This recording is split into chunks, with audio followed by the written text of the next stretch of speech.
measures, including waiting times for operations, cancer treatment, time spent in A&E, ambulance response times, and the state of the hospital's finances. The Department of Health said that from next year, the best performing trusts will have more freedom to develop services around local needs. The worst performing will receive enhanced support, but their bosses could also have their pay reduced. The Health Secretary, Wes Streeting, says the tables will help to inform the public and allow them to exercise choice, as well as holding the NHS to account.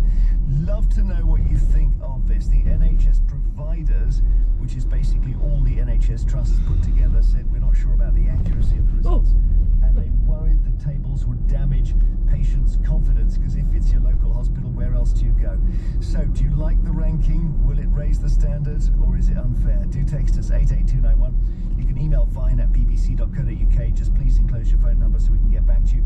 You can also say to your Alexa smart speaker, Alexa, ask BBC Sounds to send a comment, and she will. So let's speak first to Hugh Pym, BBC Health Editor. It's the first, this, isn't it? Yes, in modern times, Jeremy, it is a first. We have to go back to the Labour government in its early years under Tony Blair, when they tried something like this, but it was scrapped pretty quickly because of issues around what these league tables were supposed to convey.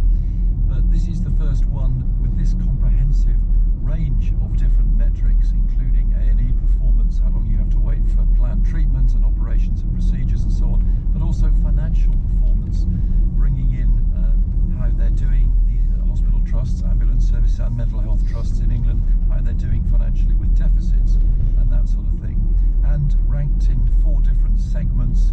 The top segment with the best performers, the number 4 segment less so, and you've outlined the ones which are at the top, and the one at the bottom which has had real problems with reinforced concrete and buildings which are really structurally unsound. And then the second nearest the bottom is the Countess of Chester Hospital, which is the hospital where Lucy Letby worked. Well, indeed, and we haven't had a comment from them yet, and they've clearly had a number of problems in recent years. So yes, I think there's a debate here about it's transparent, it's actually showing patients something based on information. They certainly got muscles on them if they come from up here, don't about that, with figures from NHS England, and ministers say it will allow patients to look at their local hospital performance and say, well, hang on a minute, there's one just up the road that's doing a lot better, why is that? And to provide more scrutiny. The other side of the coin is, if it's including financial performance, and officials admit this, you could have a hospital offering pretty good patient care in the eyes of patients and on the stats, but if they run up a deficit, then they'll be marked down. Target one area like finance to try and get back up the rankings, and that might affect patient care. So a lot of debates there. Surely operate in order to hit targets, and that's not necessarily in the interest of patients. Well, certainly on the financial deficits, patients might argue, well, it may not say, well, we want to eliminate these deficits because we need to put the NHS on an even keel, and there's only a limit to the amount of money that's there. This treaty is also saying that the best performing hospitals will be given more freedom over their budgets. Best way to do that, I think, in terms of thinking about how you drive improvement, it's really about giving patients access to information that can help them make better choices, and it's about giving organisations access to information that can help improve services. I think league tabling is often a really, really blunt instrument to do that. It doesn't really give us enough context about what drives performance, and also for patients, often these kind of really competent rankings on performance, which factor, as Hugh had mentioned, factor in a lot about financial performance, don't necessarily give us a strong insight about the kind of things that we might care about when we're going for NHS treatment. So in principle, very much in support of a much higher level of data transparency in the NHS. I just don't necessarily think that league tables are the best way of doing it. And Chris, it's possible that a hotel that might have a horrible series of numbers on its balance sheet, it might almost be bankrupt, but it could be the best hotel hospital in England. It could be the one that's doing all the operations for all the people in its neighbourhood, and it's doing them as rapidly as it can. It's just run out of money because it's so good. So I think that just look at this slightly one. agree with Sebastian on one point there. I do think it's true that what we have to remember with these league tables is obviously they're comparing one hospital against another, but we also need to remember the overall performance of the National Health Service as well. And of course, almost all of the hospitals on that list have improved quite dramatically over the last year. One of these might be a deer investment into the National in disguise. You don't need to stop and feed it in the middle of the road. Good to say, there's too many legs on this one. Oh, look at that. They're in calf, most of these. Yeah, they do look so big. If you're measuring metrics, is to ensure you've got a wide range of them. So yes, we're looking at the finances, but we're also looking at waiting lists. I think there's about 30 metrics in total, and we're also looking at ambulance waiting times, and we're also looking at staff satisfaction across the NHS, because we know that that's incredibly important to outcomes. What I'm saying is poor finances might not be the sign of a bad hospital. That's the point. If they spend money on their patients, what's wrong with that?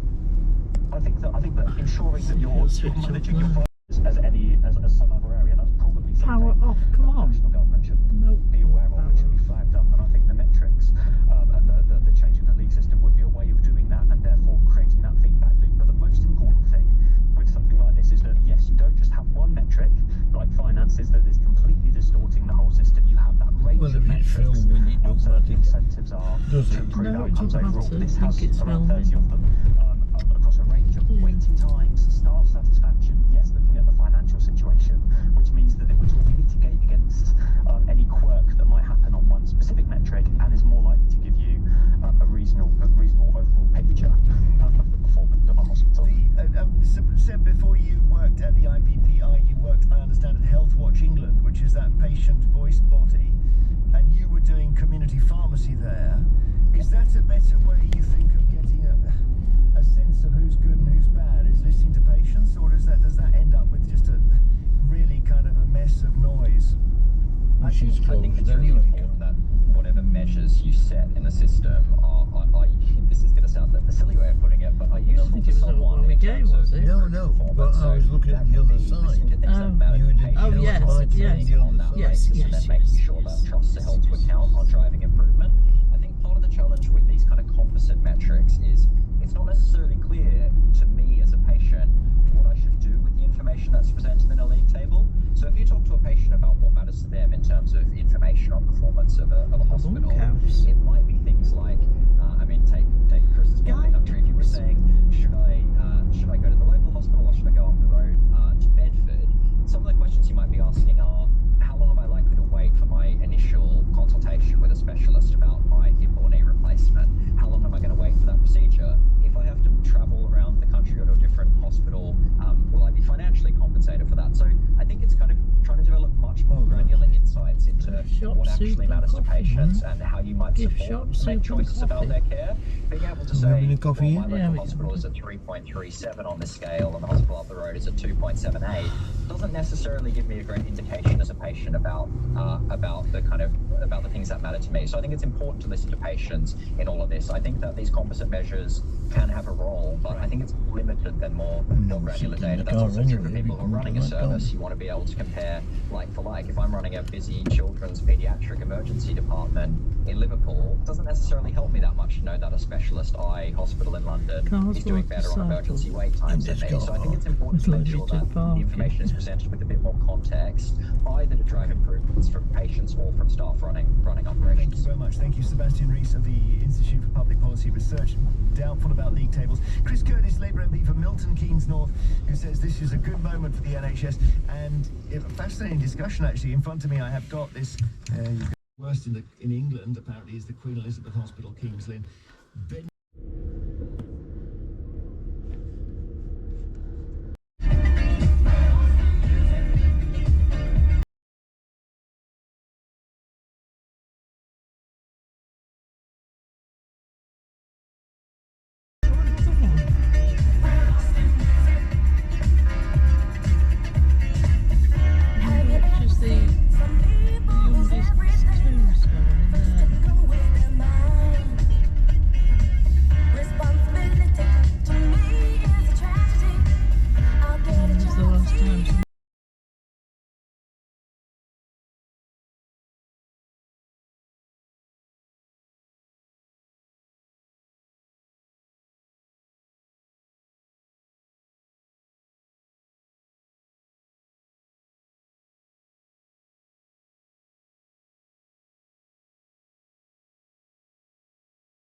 So I hope you're good, mate. Have a good one. Cheers.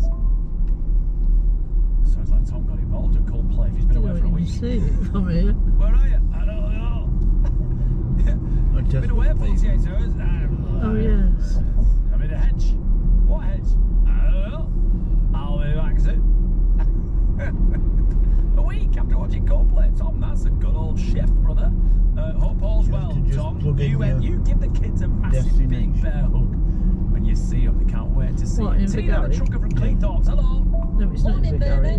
Is it in Vigari? Is that after being unemployed for about 2 years, my son finally got a job. Yes. So well done, Jack. I'm really pleased for you. Onwards and upwards. Bye. Exactly. Nice one, Tina. Keep them wheels rolling. Ivan, Auntie, my good news Wednesday is that I've been eating healthier and exercising for the past 2 to 3 months. I've lost 3 pounds, and it's not a lot. Yes, it is. It is. Follow the road. Oh, 50 miles. Oh yeah, 30 and 50, yes. You should be chuffed because you put in the hard. Am I off the bridge? Well done. Oh, that was it, yeah. You The keep big cracking bridge, on. yeah. The second part. £1 a month is great. This is the second part. Do a little bit of something every day. Change your diet. You'll be absolutely rocking and rolling. Sandra, bravo! You go on. You celebrate the quinoa salad. Pippa, what are you saying? Hi Vernon, it's my birthday. Happy Yes. birthday to me. Happy birthday to me. Happy birthday. And my son Blaze just sent me the biggest bunch of beautiful, beautiful flowers I've ever seen in my whole life. Love you guys. Love the show. Loving life. Oh, Bye. thank you, Pippa.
Jeremy's going to come in for a chat. Remember, don't give up on your entry for the register, and don't give up sending us voice notes, because we get so many. You've got to remember, like, millions of people listen to BBC Radio 2, so we get an awful lot of voice notes, we get an awful lot of texts, and we get a lot of WhatsApps as well. So just keep trying. Don't feel disgruntled, don't feel let down that we haven't read yours out. One day, trust me, one day your voice note train will arrive at the station and we'll jump on board. I promise you it will happen. From 1970 to 75, Bowie didn't just break rules, he rewrote them. David Bowie, Changeling. I'm Kate Moss, and in this new podcast, I'll dive into Bowie's greatest transformation. Truly nothing was off limits. Every single song was just jaw-dropping. With exclusive interviews and rare archive, Here I am in my own cosmic space. we'll chart the Starman's evolution. You dare be different. And explore his continuing legacy. David Bowie, Changeling. With me, Kate Moss. Listen now on BBC Sounds. Hang on. The Kate Moss. The actual Kate Moss. She's an icon. She's goddess. It's the Kate Moss. Talking about David Bowie. We need to do Tracks in My Ears with Kate Moss. She is the best film. Kate Moss is an icon. Like, when you make it onto a poster that you assume that they may have sold at Athena, that's when you made it. That's when you make legendary status. 100%. You know, when a picture of you is sold to the masses, in particular students, that's going to hang on walls forever. You know, Kate Moss, absolute icon. She's an icon. She is the supermodel of the 90s. Oh, I'd love to listen to her stories. Oh, I bet she's got a lot. I'm sure she's got quite a few. Let's try and sort that out. We need to do it because she loves her music as well, Kate Moss, by all accounts. Kate, hello. I know you're listening. Come and say hello. It's only 10 tunes, 5 days a week. That's all it is. So it takes about an hour and a half to record. Come on, Kate. Hello. Right, where you got the roll? Sealed the deal. Agents are speaking as we speak, as we broadcast live. The deal is being